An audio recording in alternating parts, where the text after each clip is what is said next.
السلام علیکم readers, it's me your writer Ayesha Aman. Hope so you all are doing well.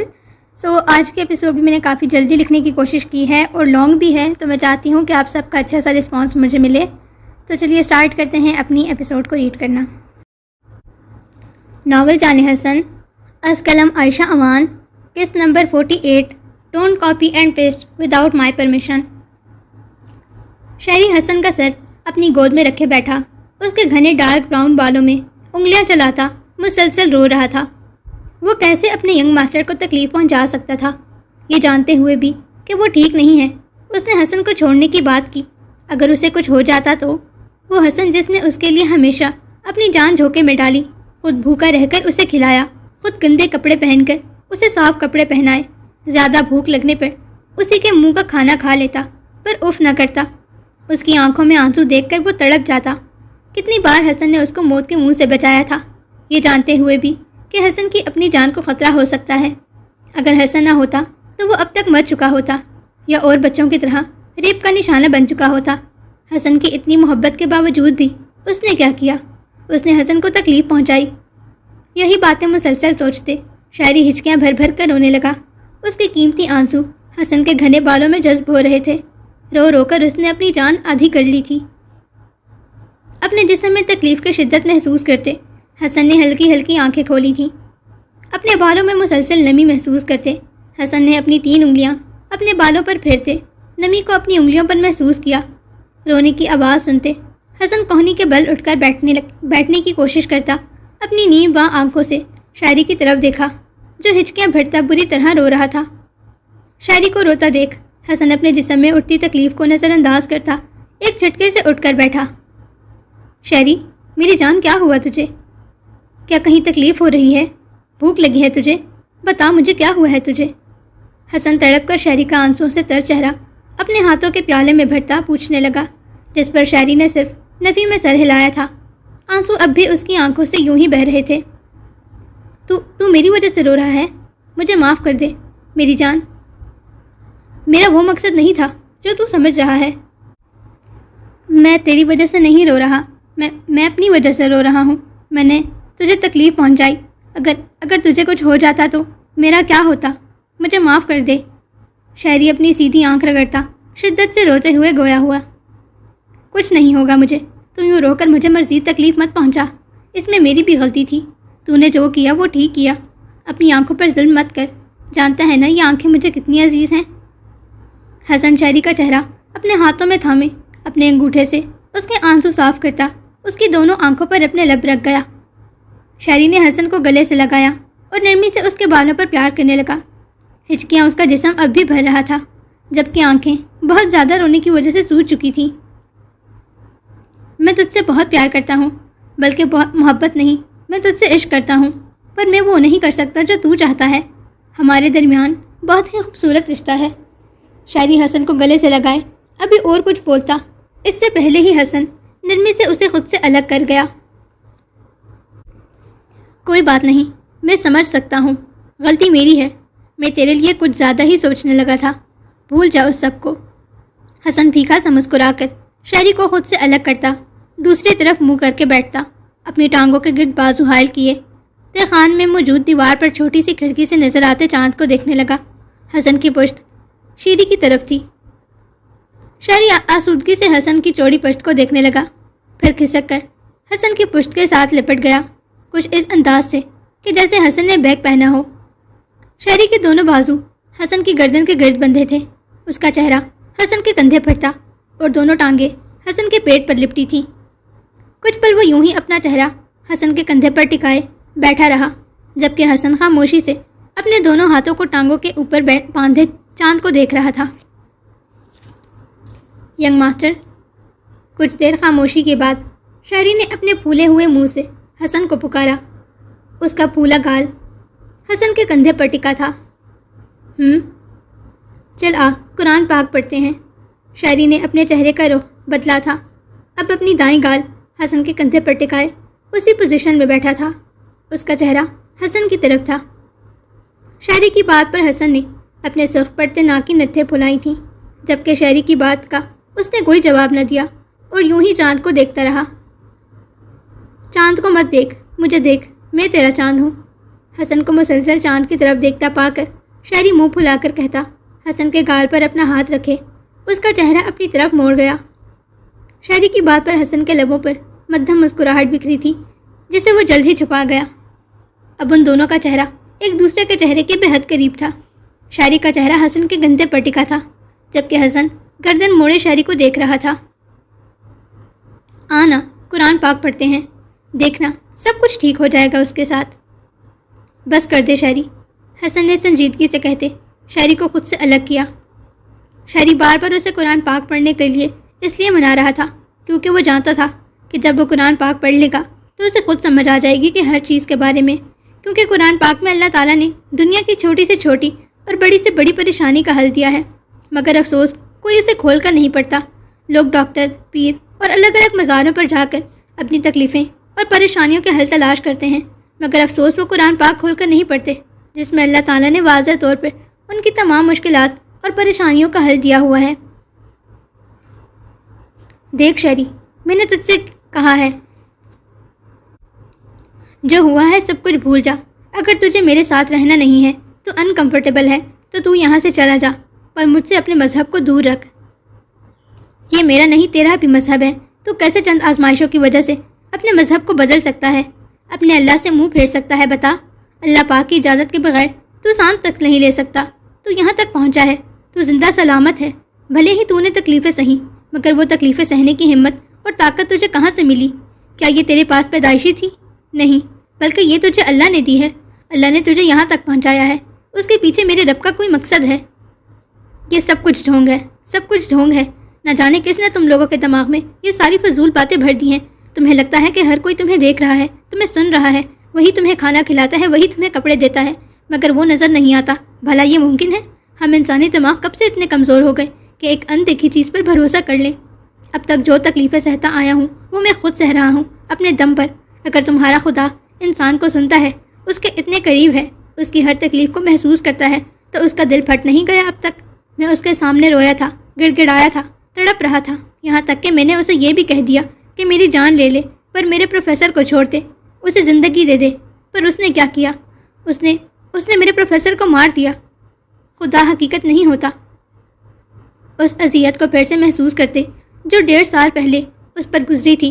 اس کی آنکھوں سے آنسو ٹوٹ کر کانوں پر بہنے لگے تھے۔ شہری نے روتے ہوئے نفی میں سر ہلایا۔ تو بہت غلط سوچ رہا ہے، بہت زیادہ غلط سوچ رہا ہے ینگ ماسٹر۔ میں یہ تو نہیں جانتا کہ تیرا پروفیسر کیسا تھا، پر تو صرف یہ سوچ رہا ہے کہ تو نے کیا کیا سہا، پر تو یہ نہیں سوچ رہا کہ اللہ تعالیٰ نے تجھے اس کنڈیشن میں بھی کتنا نوازا ہے۔ کیا تو نے باہر بچوں کی حالت نہیں دیکھی؟ کیا تو نے وہ حالات نہیں دیکھے جن سے میں گزرا ہوں؟ 8 سال تو نے سکون سے گزارے، پر میرا کیا؟ جانتا ہے میں کن کن تکلیفوں سے گزرتا آیا ہوں۔ سخت ٹھنڈ میں ٹھنڈے فرش پر راتیں گزاری ہیں، کھانے کو کچھ نہیں ملتا تھا، آنتیں سکڑ جاتی تھیں، جب رو کر کھانا مانگو تو مارتے پیٹتے تھے۔ میں جانتا ہوں تو نے ہم سے زیادہ اذیتیں سہی ہیں، وہ اذیتیں جو وائلڈ زون کے کسی بچے کو نہیں دی گئیں، پر تجھے سہولتیں بھی تو ملی۔ تجھے یہاں نواب کی طرح رکھا جاتا ہے، گارڈز تیرا حکم مانتے ہیں، تجھے اچھا کھانے کو ملتا ہے، اچھے کپڑے ملتے ہیں۔ تو ان بچوں کا سوچ جن کے ساتھ ہر روز زیادتی کی جاتی ہے، جنہیں مار کر کوڑے دان میں ہر روز پھینک دیا جاتا ہے، کیا وہ انسان نہیں ہے؟ کیا وہ خوش رہنے کا حق نہیں رکھتے؟ اللہ پاک اپنے بندوں سے 70 ماؤں کے برابر محبت کرتا ہے۔ تو جانتا ہے 70 عربی کا لفظ ہے جس کا مطلب ہے ان گنت۔ ایک ماں اپنے بچے سے کتنی محبت کرتی ہے، تو پھر سوچ کہ ان گنت مائیں ہوں گی تو اس بچے سے کتنی محبت کی جائے گی۔ تو سوچتا ہے کہ تیری اذیت پر اللہ کو تکلیف نہیں ہوتی، وہ تجھے سنتا نہیں ہے، وہ تجھے دیکھتا نہیں ہے، وہ سب کچھ سن رہا ہے، دیکھ رہا ہے، ہر لمحہ تیرے ساتھ ہے۔ بس تو اللہ پر توکل کر، پھر دیکھ کے تیرے راستے کیسے آسان ہوتے ہیں۔ شہری نے امید سے حسن کی جانب دیکھا جو چاند پر نظریں جمائے بیٹھا تھا۔ چلا جا یہاں سے، مجھے تیری ضرورت نہیں ہے۔ کچھ دیر کی خاموشی کے بعد ہنوز چاند پر نظریں جمائے حسن نے سرد لہجے میں استفسار کیا۔ حسن کے الفاظوں پر شہری کے دل میں ٹیس اٹھی تھی، آنسو ٹوٹ کر اس کی آنکھوں سے گرتے بے مول ہوئے۔ شہری خاموشی سے اٹھ کر کھڑا ہوا، باتھ روم والی دیوار کے ساتھ کونے میں ہی اس کا قرآن پاک پڑھا ہوا تھا۔ شہری نے بہت ساری ٹائلز جو جوڑ کر قرآن پاک اس کے اوپر رکھا ہوا تھا۔ خاموشی سے باتھ روم میں جاتے وضو کیا، پھر واپس آ کر قرآن پاک کو ہاتھ میں لیتا چوم کر اسے کھول کر پڑھنے لگا۔ شہری کو عربی نہیں آتی تھی، اس لیے قرآن پاک کو اردو ترجمے کے ساتھ ہی پڑھنے لگا۔ پہلے تو حسن کچھ پل اسی پوزیشن میں بیٹھا رہا، پھر ایک نظر شہری کو دیکھا جو قرآن پاک پڑھنے میں مصروف تھا اور ساتھ رو بھی رہا تھا۔ سر جھٹکتے وہ کروٹ لے کر وہیں فرش پر لیٹ گیا۔ اس کا چہرہ دیوار کی طرف تھا اور پشت شہری کی طرف تھی۔ شہری کتنی دیر قرآن پاک پڑھتا رہا اور مسلسل روتا رہا۔ قرآن پاک پڑھنے کے بعد اسے چوم کر واپس انہی ٹائلوں پر رکھتے وہ سجدے کیسے انداز میں فرش پر اپنا ماتھا ٹکائے شدت سے رونے لگا۔ کتنی ہی دیر وہ سجدے کے انداز میں اپنے آنسو بہاتا رہا تھا، پھر اٹھ کر اپنے آنسو پہنچتا حسن کی طرف چھوٹے چھوٹے قدم بڑھانے لگا۔ حسن کے پاس گھٹنوں کے بل بیٹھتے اس کے چہرے کو دیکھا۔ حسن کے گال پر اب بھی شہری کے مارے ہوئے تھپڑوں کے نشان تھے۔ آنکھوں میں موٹے موٹے آنسو بھرے، جھک کر اس کے گال پر اپنے لب رکھے، پھر اس کا بازو سیدھا کرتا اس کے بازو پر سر رکھ کر حسن کو گلے لگا کر آنکھیں موند گیا۔ حسن نے اپنی ہلکی سی آنکھیں کھولتے شہری کو دیکھا جو اس کے ساتھ لپٹ کر سونے لگا تھا، پھر واپس آنکھیں بند کر گیا۔ کچھ دیر بعد شہری کی نیند جیسے ہی پکی ہوئی، حسن نرمی سے اس کے سر کے نیچے سے اپنا بازو نکال کر اٹھ کھڑا ہوا، نظر سامنے ٹائلوں پر رکھے قرآن پاک پر پڑھی، مٹھیاں بھینج کر قدم اس کی طرف بڑھانے لگا۔ بغیر وضو کیے ہی حسن قرآن پاک اٹھائے اسی جگہ پر بیٹھا جہاں پر شہری بیٹھا تھا۔ قرآن پاک کو ہاتھ میں لیتے آگے پیچھے سے چیک کیا، پھر کھول کر پڑھنا شروع کیا۔ وہ مسلسل قرآن پاک کے صفحے پلٹ رہا تھا، شاید وہ کچھ ڈھونڈ رہا تھا۔ وہ خدا کو نہ ماننے والا ایک رات میں پورا قرآن پڑھ چکا تھا، صرف اس لیے کہ اسے اپنے سوالوں کے جواب ڈھونڈنے تھے۔ وہ پوری رات قرآن پاک پڑھتا رہا تھا اور اسے یہ احساس بھی نہ ہوا کہ قرآن پڑھتے ہوئے مسلسل اس کی آنکھوں سے آنسو بہہ رہے تھے اور اس کے ہاتھ کانپ رہے تھے۔ قرآن پاک پڑھتے پڑھتے اسے پتہ ہی نہ چلا کب صبح ہو گئی۔ وہ اپنے ہر سوال کا جواب قرآن پاک سے لے چکا تھا، اور جیسے جیسے وہ قرآن پاک پڑھ رہا تھا اس کی سوچ اور جذبات بدل رہے تھے۔ اس نے جانا کہ اس کے جذبات اس کے اعمال سے بے حد مختلف تھے۔ سورج کی کرنیں آہستہ آہستہ کمرے میں داخل ہونے لگی تھیں۔ حسن نے قرآن پاک بند کرتے ایک گہرا سانس کھینچا۔ جو ہی اس نے اپنے ہاتھ اپنے چہرے پر پھیرا، سکتے کے عالم میں وہ وہیں سٹل ہو گیا۔ اس کا چہرہ آنسوؤں سے تر تھا۔ تھوک نکلتے جلدی سے قرآن پاک کو وہیں پر واپس رکھا۔ باتھ روم میں جاتے جلدی جلدی پانی کا چھٹے اپنے چہرے پر مارے اور واپس آ کر شہری کے ساتھ ہی لیٹ گیا، کیونکہ کچھ ہی دیر میں شہری اٹھنے والا تھا۔ حسن کے لیٹنے کے 2 منٹ بعد ہی شہری نے کروٹ لیتے اپنی آنکھیں کھولی تھیں۔ حسن کو سودا دیکھ ہلکا سا مسکرایا، پھر جھک کر اس کی گال اور ماتھے کو چومتا چھوٹے چھوٹے قدم لیتا باتھ روم کی طرف بڑھا۔ وضو بنا کر وہیں فرش پر کھڑا ہوتا نماز ادا کرنے لگا۔ نماز پڑھ کر شہری واپس حسن کے پاس آیا۔ حسن پرسکون نیند سو رہا تھا۔ رات کے واقعے کے بعد شیری نے اسے اٹھانے کی ہمت نہ کی۔ ینگ ماسٹر، میں جا رہا ہوں واپس، صبح ہو گئی ہے، رات میں ملیں گے انشاءاللہ، اپنا بہت سارا خیال رکھنا میری جان۔ شہری مسکرا کر حسن کے گھنے بالوں میں پیار کرتا گویا ہوا، پھر جھک کر اس کے گال اور بالوں پر اپنے لب رکھتا اپنی سرنگ کی طرف بڑھ گیا۔ شہری کے جاتے ہی حسن اٹھ کر بیٹھا تھا۔ اس کا دماغ اب کافی حد تک پرسکون تھا، مگر وہ اب بھی کھویا کھویا لگ رہا تھا۔ اٹھ کر کھڑے ہوتے باتھ روم کی طرف قدم بڑھائے، پانی کا نلکا کھولتے اس نے اپنے ہاتھ آگے کیے۔ وہ شاید وضو کرنے کی کوشش کر رہا تھا، مگر کر نہیں پا رہا تھا، کیونکہ اسے وضو کرنا نہیں آتا تھا، اور اس کی انا اتنی تھی کہ وہ شہری سے بھی اس متعلق کوئی بات نہیں کرنا چاہتا تھا، بلکہ وہ بتانا ہی نہیں چاہتا تھا کہ اس نے قرآن پاک پڑھا ہے۔ حسن نے نلکا کھولتے اپنے ہاتھ آگے بڑھائے تھے۔ جب اسے اپنے ہاتھوں سے خون نکلتا محسوس ہوا، حسن خوفزدہ ہوتا اپنے ہاتھوں کو رگڑ کر خون کو صاف کرنے کی کوشش کرنے لگا، مگر وہ اور زیادہ بہہ رہا تھا۔ چھوڑو، میں نے کچھ نہیں کیا، میری کوئی غلطی نہیں ہے۔ حسن اپنے ہاتھوں کو مسلسل رگڑ کر چیختا اپنے بالوں کو مٹھی میں جکڑ کر وہیں پر دیوار سے لگ کر بری طرح رونے لگا۔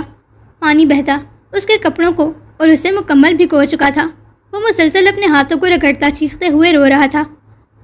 شاعری جو کچھ یاد آنے پر واپس پلٹ کر آیا تھا، حسن کی حالت دیکھتے فوراً سرنگ سے نکلتے حسن کی طرف بڑھا۔ ینگ ماسٹر کیا ہوا تجھے؟ شاعری، میرے ہاتھوں پر خون ہے، یہ خون جا نہیں رہا، میں انہیں دھوتا ہوں مگر یہ خون نہیں جا رہا۔ حسن اپنے ہاتھ شاعری کو دکھاتا گہری گہری سانسیں لیتے ہوئے بولا، جبکہ چہرہ آنسوؤں سے تر تھا۔ کوئی خون نہیں ہے تیرے ہاتھوں پر میری جان، تیرے ہاتھ بالکل صاف ہیں۔ شاعری حسن کے دونوں ہاتھوں کو اپنے ہاتھوں میں لیتا تڑپ کر بولا، تجھے نظر کیوں نہیں آ رہا؟ دیکھ میرے ہاتھوں سے خون نکل رہا ہے۔ حسن شہری کو اپنے ہاتھ دکھاتا چیختے ہوئے بولا۔ کوئی خون نہیں نکل رہا تیرے ہاتھوں سے، ہوش میں آ۔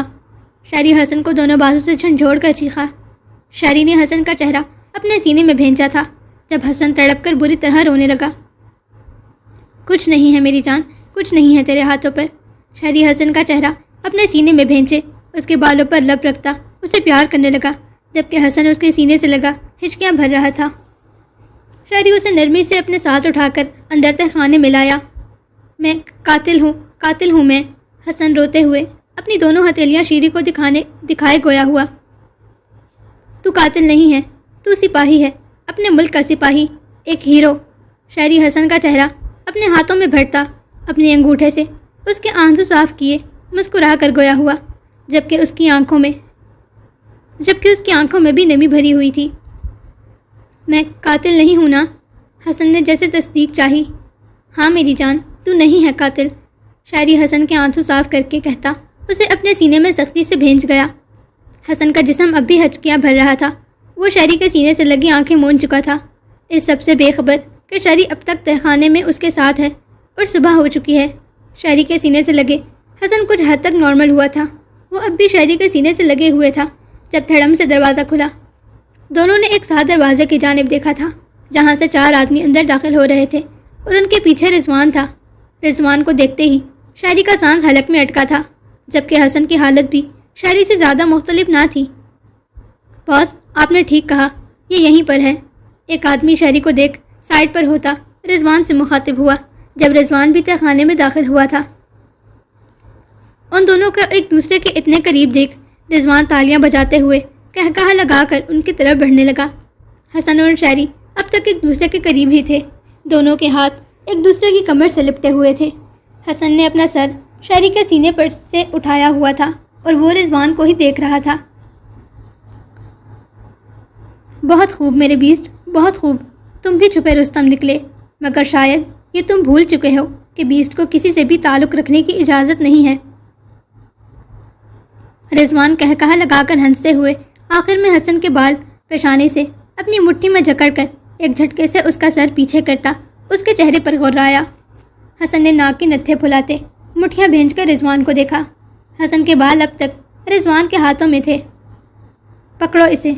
رضوان ایک جھٹکے میں حسن کے بالوں کو نخوت سے پیچھے جھٹکتا شہری کی طرف اشارہ کرتے ہوئے بولا، جس پر پیچھے کھڑے آدمی سر کو خم دیتے فوراً شہری کی طرف بڑھے تھے۔ دور رہو، ہاتھ مت لگانا اسے۔ حسن فوراً گھٹنے کے بل چلتا ہوا شہری کے سامنے آتا، اسے اپنی پشت کے پیچھے چھپا کر اپنے دونوں بازو اس کے گرد پھیلاتا اسے پروٹیکٹ کرنے لگا۔ شہری نے اپنے آنسوؤں کو دل میں اتارتے اپنی مٹھیوں میں حسن کی شرٹ کو پکڑا تھا۔ ان دونوں کو ڈر اپنی موت کا نہیں بلکہ ایک دوسرے سے دور ہو جانے کا تھا۔ حسن کے سامنے آنے پر وہ آدمی جو شہری کی طرف بڑھ رہے تھے خوفزدہ ہوتے وہیں پر رک گئے، کیونکہ حسن کی آنکھیں بے اتحاشا سرخ تھیں اور جسم اشتعال سے کانپ رہا تھا۔ رک کیوں گئے ہو؟ میں نے تم سب سے کہا اٹھاؤ اور باہر پھینکو اس کو۔ ان کو وہیں پر اسٹل کھڑے دیکھ رضوان غصے سے دھاڑتے ہوئے بولا۔ جب رضوان کی دھاڑ پر وہ لوگ پھر سے آگے بڑھنے لگے۔ میں کہہ رہا ہوں دور رہو، اگر ایک نے بھی آگے آنے کی کوشش کی یا شہری کو ہاتھ لگایا تو خدا کی قسم ہاتھ کاٹ کر پھینک دوں گا اور ایسی موت دوں گا کہ موت بھی کانپ اٹھے گی۔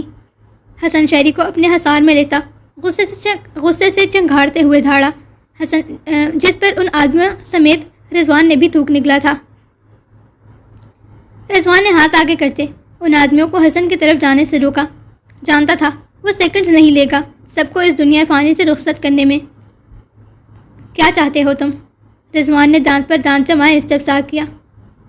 جہاں چلنا ہے مجھے بتاؤ، مگر شہری کو کوئی ہاتھ نہیں لگائے گا۔ حسن نے گھمبیر آواز میں اپنی خون آشام نگاہیں رضوان کے چہرے پر گاڑھے استفسار کیا۔ ٹھیک ہے، لے آؤ ان دونوں کو۔ رضوان ایک گھوری شہری کے چہرے پر ڈالتا کمرے سے باہر نکل گیا۔ حسن نے پیچھے مڑتے شہری کے چہرے کو دیکھا جس کا چہرہ آنسوؤں سے تر تھا۔ کچھ نہیں ہوگا میری جان، مجھ پر بھروسہ رکھ، سب ٹھیک ہو جائے گا۔ حسن شہری کا چہرہ اپنے ہاتھوں میں بھرتا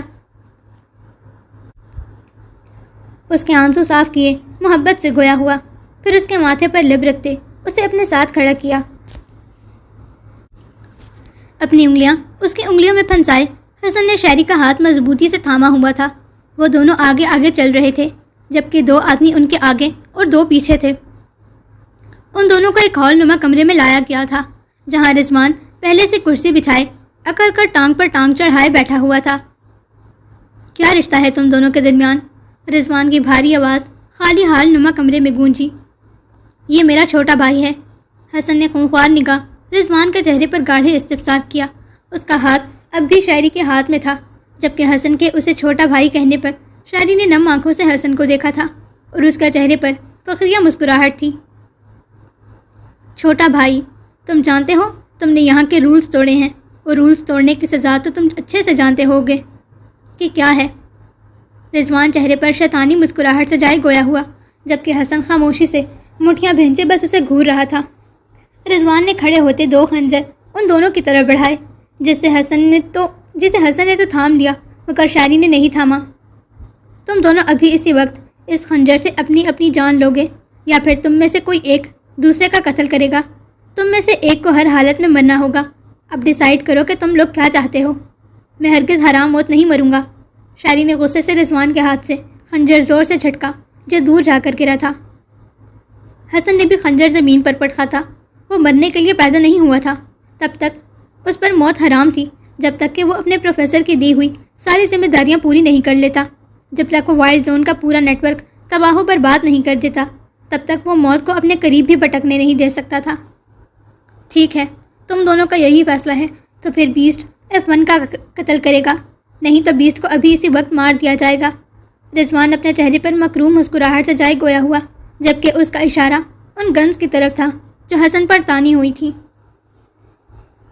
حسن کے دل میں ذرا بھی خوف نہیں تھا، مگر ایک طرف شاعری تھا اور دوسری طرف براق، مگر اس کے لیے پوری دنیا سے زیادہ ضروری اس کا پروفیسر تھا، جس کے لیے وہ جان لے بھی سکتا تھا اور دے بھی سکتا تھا، اور اس وقت سب سے ضروری اس کا مقصد تھا، جسے پورا کرنے کے لیے اس کا زندہ رہنا لازمی تھا۔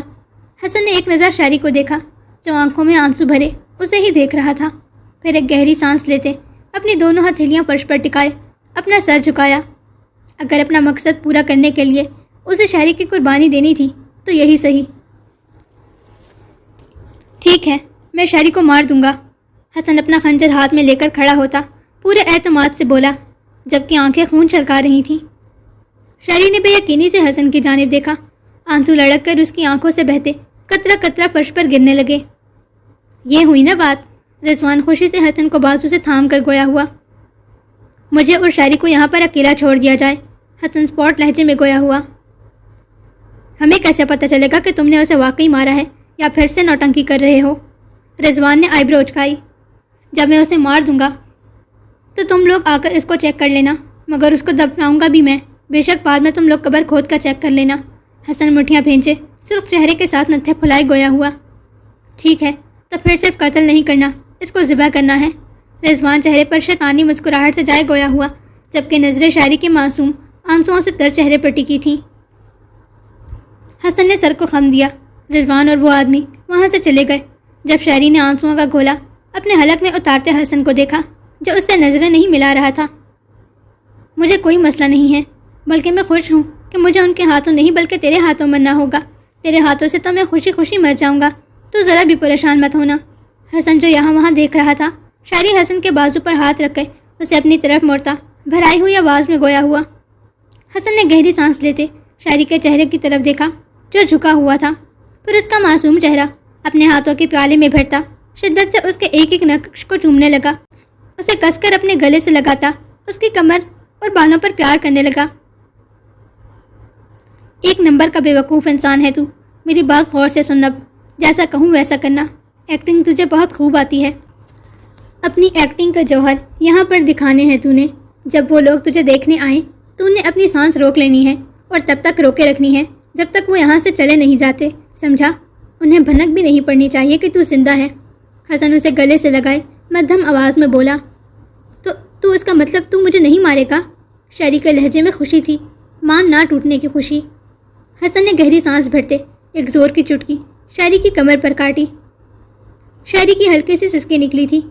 حسن نے نرمی سے اس کے لبوں کو چوم کر اسے فرش پر لٹایا، پھر گھٹنوں کے بل اس کے چہرے کے قریب بیٹھتا اپنا خنجر نکال کر اس سے اپنی ہتھیلی پر ایک کٹ لگایا۔ حسن کی حرکت پر شاعری تڑپ کر اٹھنے لگا، جب حسن نے اس کے سینے پر ہاتھ رکھتے اسے واپس لٹایا۔ یہ کیا کر رہا ہے تو؟ یہ کیا حرکت کی ہے تو نے؟ شہری کا دل تڑپ اٹھا تھا۔ پریشان مت ہو، یہاں خون کی ضرورت پڑے گی۔ اب کہاں سے خون نکالوں؟ کچھ تو کرنا پڑے گا نا۔ تو کیا تو اپنا خون نکالے گا؟ حسن کو اپنا بازو کاٹتے دیکھ شہری فوراً حسن کے بازو کو تھام کر بھرائی ہوئی آواز میں بولا، جبکہ رنگ لٹھے کی مانند سفید ہو چکا تھا۔ پریشان مت ہو، مجھے تکلیف نہیں ہوتی۔ حسن شہری کے گال کو اپنے ہاتھ سے سہلاتے ہوئے مسکرا کر بولا، پر مجھے ہوتی ہے، مت کر۔ شہری حسن کی کلائی تھامے آنکھوں میں نمی بھرے نفی میں سر ہلاتے ہوئے بولا، تو کیا سچ میں قربان ہونا چاہتا ہے؟ شہری نے نم آنکھوں سے حسن کو دیکھا۔ اس کی معصومیت پر حسن مسکرا کر اس کے گال کو چومتا واپس اسے نرمی سے لٹا گیا۔ حسن نے اپنے بازو اور ہاتھوں پر جگہ جگہ بڑے بڑے کٹس دیے۔ خون بہت بہہ رہا تھا، مگر اب بھی اس مقدار میں نہیں تھا کہ جتنا ایک انسان کا قتل کرتے وقت نکلتا ہے۔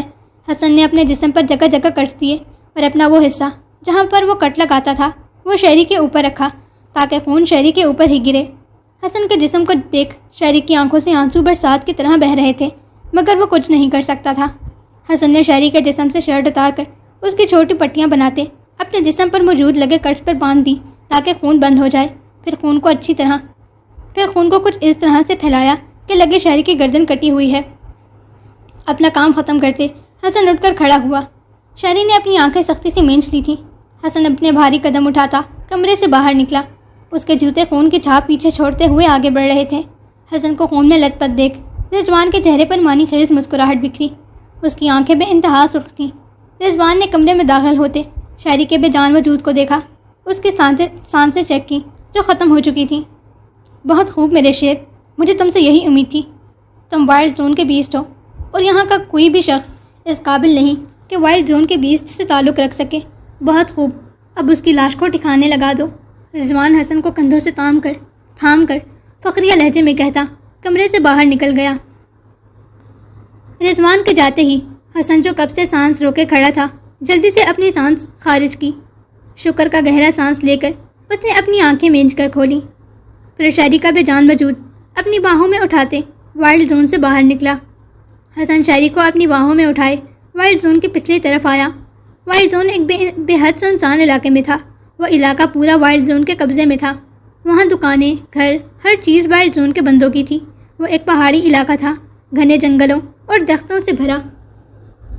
وائلڈ زون کو بھی ایک پہاڑ کے اندر بنایا گیا تھا۔ باہر سے دیکھنے پر وہ ایک پہاڑ ہی لگتا تھا۔ اس کے انٹرسٹ ایک غارنما دروازے سے شروع ہوتی تھی۔ اندر داخل ہونے والا یہی سمجھتا کہ ہم ایک غار کے اندر جا رہے ہیں، مگر در حقیقت وہ ایک وائلڈ زون تھا، اندر سے بے حد عالیشان اور بے انتہا بڑا، ایک بھول بھلیا کی طرح۔ حسن نے شہری کو زمین پر لٹایا اور پھر اس کی قبر کھودنا شروع کی۔ اس کی قبر کے ٹھیک سامنے وہ سرنگ تھی جو شہری نے بنائی تھی۔ وہ سرنگ شہری کے کمرے سے حسن کے تہخانے تک جاتی تھی اور تہخانے سے یہاں باہر کے راستے تک، مگر اس سرنگ کو کچھ اس طرح سے کور کیا گیا تھا کہ اچھا خاصا عقل مند انسان بھی اسے دیکھ کر یہ اندازہ نہیں کر سکتا تھا کہ یہاں کوئی سرنگ بھی ہو سکتی ہے۔ یہاں تک کہ حسن کو بھی اس بارے میں معلوم نہ ہوتا اگر شہری اسے نہ بتاتا۔ وہ شہری ہی تھا جو اپنی عقل مندی سے یہ سارا کھیل رچاتا تھا۔ حسن شہری کے لیے قبر کھود رہا تھا، جبکہ شہری کوہنی زمین پر ٹکائے اپنا ہاتھ سر کے نیچے رکھے محبت بھری نظروں سے حسن کو دیکھ رہا تھا۔ خون میں لت پت بکھرے بالوں میں بنا شرٹ کے وہ چلی پلان لگ رہا تھا، کیونکہ اس کی شرٹ سے حسن اپنے زخموں کو کور کر چکا تھا۔ قبر کھودتے کھودتے حسن کی نظر شہری پر پڑی جو محبت بھری نگاہوں سے اسے ہی دیکھ رہا تھا۔ چہرے پر مدھم سی مسکراہٹ تھی۔ کیا ہے؟ ایسے کیا دیکھ رہا ہے؟ اس کے یوں دیکھنے سے حسن مسلسل ڈسٹریکٹ ہو رہا تھا۔ دیکھ رہا ہوں کہ تجھ جیسے بندے سے کس کم بخت کو عشق نہیں ہوگا۔ شہری نے اپنا نچلا ہونٹ دباتے حسن کو دیکھا۔ آنکھوں میں شرارت اور محبت دونوں واضح تھی۔ حسن نے آنکھیں چھوٹی کیے شہری کو گھورا۔ اور مجھ جیسے بندے سے کیا مراد ہے تیری؟ حسن قبر کی کھدائی وہیں پر روک کر شہری کو دیکھتا آئیبرو اچکا کر استفسار کرنے لگا۔ تیرے جیسا ہینڈسم، کیئرنگ، لونگ، روبدار اور ہاٹ، اف، اور کیا کیا تعریف کروں تیری۔ شہری اپنا نچلا ہونٹ دبائے مسکراتی آنکھوں سے حسن کو دیکھتے کہتا، آخری الفاظ اپنی آنکھوں پر ہاتھ رکھے ایک ادا سے بولا تھا، کام کرنے دے گا مجھے اب تو، یا پھر تو چاہتا ہے کہ تجھے اسی قبر میں دفنا دوں، وہ بھی زندہ سلامت۔ حسن نے دانت پیس کر مصنوعی گھوری سے نوازتے استفسار کیا۔ ٹھیک ہے، میں تو ویسے بھی مر گیا ہوں۔ شہری واپس اسی طرح لیٹتا اپنے دونوں ہاتھ سینے پر رکھ کر آنکھیں موند گیا۔ حسن نے مسکرا کر سر نفی میں جھٹکتے واپس قبر کھودنا شروع کی۔ اس قبر میں پہلے ہی ایک بچہ موجود تھا جسے حسن نے خود دفنایا تھا۔ مجھے ٹھنڈ لگ رہی ہے۔ شہری اپنے دونوں ہاتھوں کو اپنے بازو کے گرد لپیٹتا حسن کو دیکھ گویا ہوا۔ ٹھیک ہے، تیرا کام ختم ہو گیا ہے، اب شکل رک کر اپنی۔ حسن مصروف سے انداز میں بولا، جس پر شہری منہ کے زاویے بگاڑتا اپنے سرنگ کے اندر گھس گیا۔ اب وہ وائلڈ زون والوں کے لیے مر چکا تھا۔ اب نہ کوئی فیکٹری، نہ ہی گندے پانی والی دال، نہ ہی کسی کی مار پیٹ۔ شہری بے انتہا خوش تھا۔ وہ کرولنگ کرتے ہوئے سرنگ سے تہ خانے کا سفر طے کر رہا تھا۔ حسن نے 10 گھنٹے لگا کر قبر کھودی اور پھر واپس مٹی اس کے اوپر ڈال دی تاکہ لگے کہ تازی قبر بنائی گئی ہے۔ ابھی حسن مٹی ڈال ہی رہا تھا جب رضوان کے آدمی وہاں آئے۔ رکو، ہمیں لاش کو دیکھنے دو۔ حسن خاموشی سے پیچھے ہو کر کھڑا ہو گیا، جس پر وہ آدمی آگے بڑھتے قبر میں جھانکنے لگے۔ قبر سے اٹھتا بدبو کا جھونکا ناک سے ٹکراتے ہی وہ فوراً وہاں سے بھاگے۔ حسن سر نفی میں ہلاتا اپنا کام مکمل کرتا واپس وائلڈ زون میں داخل ہوا۔ تمام کام اچھے سے نمٹ چکے تھے۔ حسن واپس اپنے تہخانے میں داخل ہوا۔ اس کا رخ باتھ روم کی طرف تھا۔ باتھ روم میں داخل ہوا تو شہری سرنگ میں ٹانگیں لٹکائے بیٹھا سیب کھا رہا تھا۔ اسے سیب کھاتا دیکھ حسن کے چہرے پر بے اختیار گہری مسکراہٹ بکھری۔ شہری سیب کھاتے کھاتے حسن کو دیکھ ایک دم بھاگتے ہوئے اس کے گلے سے آ کر لگا تھا۔ اس کی بے حد خوشی اس کے معصوم چہرے سے ہی عیاں ہو رہی تھی۔ تو ٹھیک ہے نا؟ حسن نے مسکرا کر شہری کا گال سہلاتے استفسار کیا۔ صرف ٹھیک، میں بہت بہت بہت خوش ہوں۔ آج سے میں ہمیشہ تیرے ساتھ رہوں گا۔ تو سوچ نہیں سکتا میں کتنا خوش ہوں۔ اب مجھے فیکٹری نہیں جانا پڑے گا، ان کی مار نہیں کھانی پڑے گی، وہاں کا گندا کھانا نہیں کھانا پڑے گا، اور اب میں ہر وقت تیرے ساتھ رہوں گا۔ شاعری خوشی سے جھومتے ہوئے بولا۔ حسن اس کی خوشی پر کھل کر ہنسا۔ یہاں پر آ۔ حسن نے بازو وا کرتے اسے اپنی طرف بلایا، جس پر شاعری پل کی دیر کیے بنا فوراً حسن کے سینے سے لگا۔ آج سے ہماری نئی زندگی شروع ہوئی ہے۔ پیچھے جو کچھ ہوا سب کچھ بھول جا۔ شاعری مر چکا ہے اور اب جو میرے سامنے کھڑا ہے وہ میرا خان ہے۔ آج کے بعد تو میرے لیے میرا خان ہے، میرا چھوٹا بھائی، میرا جگر۔ میں نے اپنی جذباتوں کو سمجھنے میں غلطی کی تھی۔ مجھے لگا محبت لفظ شادی سے جڑا ہے، پر ایسا نہیں تھا۔ ہمارے درمیان بھائیوں والی محبت تھی۔ میں نے اپنے جذباتوں پر بہت غور کیا، اور جب میں نے شادی کی حقیقت کو جانا تو یقین کر میرے منہ سے لاہور نکلا۔ تو میرے لیے میرا چھوٹا بھائی ہے، میرا دل، میرا جگر کا ٹکڑا۔ کل تک جو ہوا اس سب کو بھول جا۔ آج سے ہماری نئی زندگی شروع ہوگی اور تو میرا خان ہے، سمجھا؟ حسن خان کا چہرہ اپنے ہاتھوں کے پیالے میں بھرتا محبت سے چور لہجے میں ایک لفظ پر زور دیتے ہوئے بولا۔ تو اس طرح ہمارے خان کا وجود اس دنیا میں آیا تھا۔ شاعری کے مرنے کے بعد خان نے نم آنکھوں سے حسن کی طرف دیکھا۔ دو خوشیاں اسے ایک ساتھ مل گئی تھیں، یعنی کہ پورا جہاں۔ ہاں، میر حسن اس کے لیے اس کا پورا جہاں ہی تو تھا۔ شاعری خوشی سے حسن کے گلے سے لگا تھا۔ حسن نے بھی اس کی کمر کے گرد بازو باندھے۔ دونوں کی آنکھیں تشکر کے آنسوؤں سے نم تھیں۔ میں آج بہت خوش ہوں، بہت زیادہ خوش ہوں۔ تھینک یو اللہ میاں۔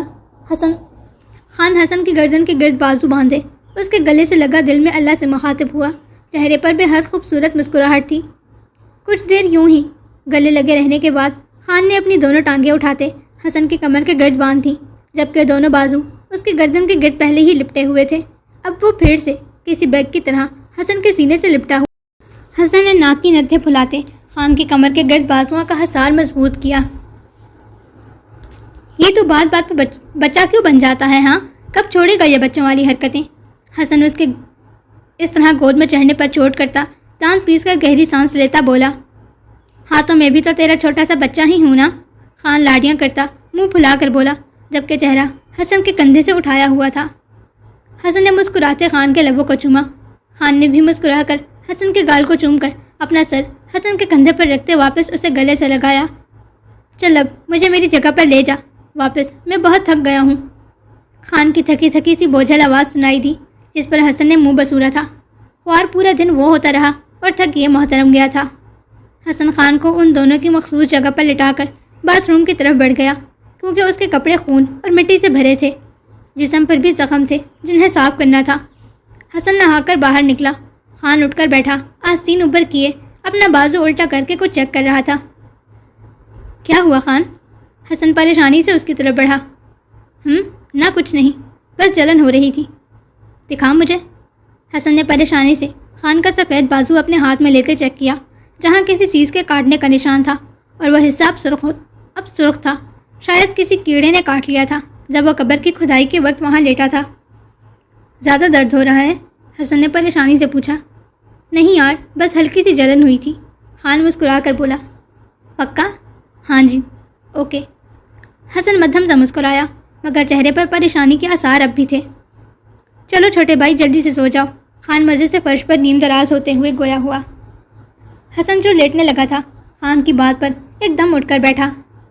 چھوٹا بھائی؟ ہاں، تو چھوٹا بھائی اور میں بڑا بھائی، خان نے گردن اکڑا کر کہا۔ میں بڑا ہوں اور تو چھوٹا ہے، سمجھا؟ حسن نے گھوری سے نوازا۔ جی نہیں، ہم دونوں ہم عمر ہیں، بھلے ہی تو مضبوط ہے، طاقتور ہے، پڑھا لکھا ہے، مگر سمجھدار اور عقل مند تو میں ہی ہوں نا۔ خان اپنے ہی دھن میں اپنی تعریفیں کیے جا رہا تھا جب نظر حسن پر پڑی، جو جھک کر اپنا چپل اتار رہا تھا۔ اچھا ٹھیک ہے، میں چھوٹا بھائی اور تو بڑا بھائی، خان حواس باختہ ہوتا جلدی سے بھاگا۔ حسن آنکھیں چھوٹی کیے خان کو گھورتا اپنے دونوں ہاتھ سر کے نیچے رکھے پھیل کر فرش پر لیٹ گیا۔ خان بھی واپس چل کر حسن کے پاس آتا اس کے سینے پر سر رکھ کر لیٹ گیا۔ ینگ ماسٹر، حسن کے سینے پر سر رکھے کچھ پل کی خاموشی کے بعد بولا۔ ہم یہاں سے کب نکلیں گے ینگ ماسٹر؟ جلد ہی نکل جائیں گے، اب تو کوئی امید ہی نہیں رہی، پتہ نہیں جب ہمیں آزادی ملے گی تو ہم زندہ ہوں گے بھی کہ نہیں۔ خان کی پھولی گال حسن کے سینے پر ٹکی تھی۔ تیرے ینگ ماسٹر نے وعدہ کیا ہے نا تجھ سے، بہت جلد تجھے یہاں سے نکال کر لے جاؤں گا، وہ بھی زندہ سلامت۔ حسن نے اپنا ایک ہاتھ سر کے نیچے سے نکالتے خان کے بالوں میں چلانا شروع کیا۔ کیا باہر جا کر ہم دونوں الگ ہو جائیں گے؟ اگر ایسا ہوا تو مجھے نہیں جانا، مجھے تیرے ساتھ یہ قید قبول ہے۔ خان کی آنکھیں نم ہوئی تھیں۔ ہم باہر جا کر بھی ہمیشہ ساتھ ہی رہیں گے، حسن نے اس کے بالوں میں نرمی سے انگلیاں چلاتے ہوئے کہا۔ پر باہر جانے کے بعد تو میں اپنی ماں کے پاس چلا جاؤں گا نا؟ شہیر نے حسن کے سینے سے سر اٹھاتے افسردگی سے استفسار کیا۔ تو ہم تیری ماں کو بھی اپنے ساتھ رکھ لیں گے۔ حسن نے واپس اس کا سر اپنے سینے پر رکھا۔ کیا سچ میں؟ پھر ہم ایک ہی کمرے میں رہیں گے نا، ہمیشہ ایک ساتھ؟ خان کی آنکھیں خوشی سے چمکی تھیں۔ ہاں، ہمیشہ ایک ساتھ رہیں گے، حسن مدھم سے مسکرایا۔ وعدہ رہا؟ ہاں وعدہ۔ دونوں نے اپنی آخری انگلی ملاتے وعدہ لیا۔ چل اب سو جا، کل سے بہت کام کرنے ہیں ہم نے۔ حسن ایک بازو خان کی کمر کے گرد لپیٹتا دوسرے ہاتھ سے خان کے بالوں میں نرمی سے انگلیاں چلاتے ہوئے بولا۔ خان پرسکون ہوتا آنکھیں موند گیا۔ جلد ہی دونوں پرسکون ہوتے نیند کی وادیوں میں اتر گئے۔ اگلی صبح دونوں کے لیے ہی مشکل ہونے والی تھی۔ صبح اٹھتے ہی حسن واپس اپنے کام کے لیے نکل چکا تھا، جبکہ خان وہیں سرنگ کے اندر بیٹھا ہوا تھا۔ وہ تہخانے میں نہیں بیٹھ سکتا تھا حسن کی غیر موجودگی میں، کیونکہ کوئی بھی تہخانے میں اس وقت آ سکتا تھا، اس لیے خان سرنگ کے اندر ہی رہا۔ حسن نے اسے کھانے پینے کی چیزیں اور پڑھائی کے لیے سبق سمجھا دیا تھا، جسے خان سرنگ کے اندر بیٹھ کر مزے سے کھاتے پیتے ہوئے سبق یاد کر رہا تھا۔ براق نے حسن کو پڑھایا تھا اور اب حسن خان کو پڑھاتا تھا۔ ان کے پاس کتابیں نہیں تھیں، کیونکہ براق کے مرنے کے بعد اس کا سب کچھ اسے چھین لیا گیا تھا۔ حسن کے پاس اب بھی وہ رجسٹرز اور فائلز وغیرہ موجود تھیں جس پر براق اسے پڑھاتا اور ایکسٹرا ورک کرواتا تھا۔ براق نے جو ثبوت اسے دیے تھے، وہ فائلز گھر کے پتے، وائلڈ زون کے پورے نیٹ ورک کا میپ، ہر ایک چیز، اور براق کے موبائل، اس کے کوڈ، وہ سب کچھ اب بھی حسن کے پاس تھے، جو تہخانے کے نیچے براق نے پہلے ہی چھپا دیے تھے، تاکہ جب حسن یہاں سے نکلے تو آرام سے ان چیزوں کو نکال لے۔ حسن کو جب بھی براق کی یاد آتی یا اسے کوئی چیز چیک کرنا ہوتی تو وہ ٹائل اٹھا کر اس کے نیچے سے وہ تمام چیزیں دیکھ لیا کرتا، اور اس کے بعد ٹائل واپس اس پر اس طرح سے رکھ لیتا کہ کسی کو بھی شک نہ ہوتا کہ اس کے نیچے کچھ دبا ہوا ہے۔ خان کو پڑھانے کے لیے حسن کے پاس کوئی کتابیں تو نہیں تھیں، مگر وہ چاک کے ذریعے اس سے فرش پر ہی ایک ایک چیز سمجھاتا اور پڑھاتا تھا، اور خان بھی فرش پر ہی لکھ کر سیکھتا تھا۔ ابھی بھی خان سرنگ کے اندر ہی بیٹھا رجسٹر گود میں لیے فروٹس کھاتے ہوئے رٹے لگا رہا تھا۔ شام میں حسن پھر اپنے تہخانے میں واپس آیا تھا۔ تہخانے میں داخل ہوتے ہی خان کی آواز اس کی سماعتوں سے ٹکرائی تھی، جو تیز آواز سے سپیلنگ یاد کر رہا تھا۔ حسن اپنا ماتھا پیٹتے فوراً باتھ روم کی طرف بھاگا۔ THE دا مانی یہ چپ کر، دامانی کی اولاد۔ حسن جلدی سے باتھ روم میں گھستا خان کو دیکھ بھڑک کر بولا، جو گلا پھاڑ پھاڑ کر اسپیلنگ یاد کر رہا تھا۔ بھورے بال ماتھے پر بکھرے پڑے تھے، کالی سیاہ بڑی بڑی پرکشش آنکھیں، چھوٹی سی مغرور ناک اور چھوٹے چھوٹے سرخ لب۔ سیب کھاتے ہوئے بھرے منہ کے ساتھ وہ اپنی سفید انگلیوں پر اسپیلنگ کو گن گن کر یاد کر رہا تھا۔ وہ اتنا زیادہ کیوٹ لگ رہا تھا کہ حسن کے بغور اس کو دیکھنے پر اس کی ہنسی چھوٹی تھی۔ یہ شکر تھا کہ خانہ ساؤنڈ پروف تھا، ورنہ خان کے پڑھنے کی آوازیں پورے وائلڈ زون میں گونج رہی ہوتی۔ کیا ہے؟ خان نے بھرے ہوئے منہ کے ساتھ حسن کو دیکھتے منہ پسور کر استفسار کیا۔ میرا شہزادہ بچہ۔ حسن کو بے اختیار اس پر ڈھیروں پیار آیا۔ آگے بڑھتے، اس کا معصوم چہرہ ہاتھوں میں بھرتے، شدت سے اس کے دونوں گالوں کو چوم کر اپنے سینے میں بھینچ گیا، پھر اس کے ماتھے پر لب رکھتے اس کا چہرہ اپنے ہاتھوں کے پیالے میں بھرتا بغور اسے دیکھنے لگا، جو بھرے ہوئے منہ کے ساتھ اپنی خوبصورت آنکھوں سے حسن کو ٹکر ٹکر دیکھ رہا تھا۔ یہ کس طرح سے پڑھ رہا تھا تو ہیں؟ اس کا انداز سوچتے حسن کی پھر سے ہنسی چھوٹی۔ ہاں تو ایسے ہی پڑھتے ہیں نا، میں سبق یاد کر رہا تھا، خان نے خفگی سے منہ پھلا کر کہا۔ کتنا یاد کیا میرے شہزادے نے؟ خان کے ماتھے پر بکھرے بالوں کو ہاتھ سے پیچھے کرتے حسن نے مسکرا کر محبت سے چور لہجے میں استفسار کیا۔ 2 لائنیں۔ سیب کی بائٹ لیتے خان نے پھولے ہوئے منہ سے کہا، جیسے کوئی بہت بڑا محاذ سر کیا ہو۔ حسن نے صدمے سے خان کو دیکھا۔ پورا دن اسے صرف 2 لائنیں یاد کی تھیں۔ ایسے کیا دیکھ رہا ہے؟ کتنی محنت لگی ہے اس کو یاد کرنے میں؟ خان نے بھرے ہوئے منہ سے ہاتھ نچا چاہ کر حسن کو بتایا۔ اچھا ٹھیک ہے، چل آ جا۔ حسن مسکرا کر سر جھٹکتے کروٹ بدل کر بیٹھا اور اپنی کمر پر آنے کا اشارہ کیا۔ خان منہ پھلا کر حسن کی کمر سے لپٹ گیا۔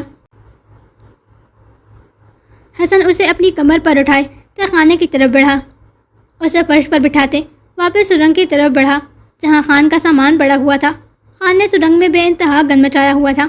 حسن نفی میں سر ہلاتا، سرنگ میں موجود پھلوں کے چھلکے اور چپس وغیرہ کے پیکٹ اٹھا کر صاف کرتا، ڈسٹ بن میں پھینک کر، پھر اس کا باقی سامان اٹھا کر واپس سے خانے میں آ کر اس کے پاس بیٹھا۔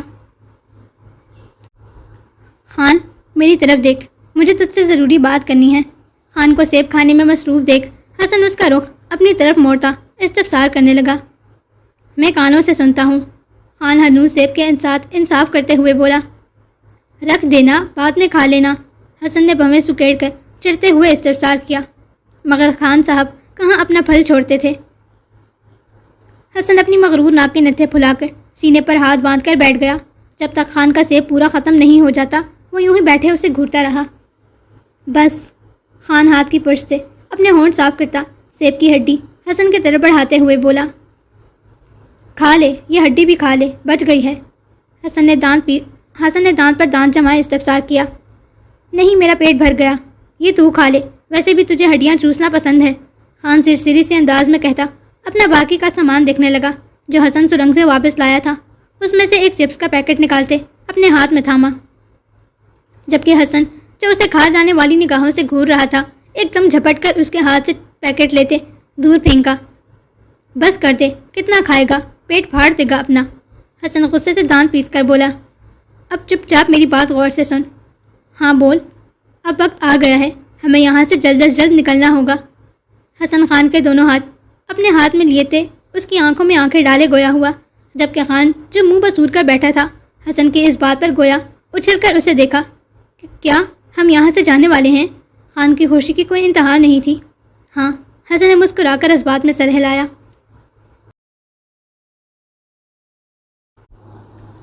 سو ریڈرز، یہ تھی آج کی ایپیسوڈ۔ آئی نو کہ آج کے ایپیسوڈ میں کافی میں نے غلطیاں بھی کی ہیں، کیونکہ پتہ نہیں میری زبان کو کیا ہوا تھا، عجیب بھی بول رہی تھی، میں نے بہت زیادہ کٹنگ بھی کی ہے، پھر بھی اس کے باوجود کچھ نہ کچھ رہ ہی گیا ہوگا، مجھے پتہ ہے۔ خیر، آپ لوگ اگنور کر دینا۔ امید کرتی ہوں آپ سب کو پسند آئی ہوگی آج کے ایپیسوڈ۔ اچھا، کافی لوگوں کا یہ کنفیوژن ہے کہ انسان ایک رات میں قرآن پاک کیسے پڑھ سکتا ہے، اور وہ بندہ جو خدا کو مانتا ہی نہ ہو، بلا بلا۔ سو کنفیوژن ہونا تو ٹھیک ہے، مگر جو لوگ کہتے ہیں ہم مانتے ہی نہیں ہیں، تو میں پوچھوں گی کہ وہ مسلمان ہیں کہ نہیں؟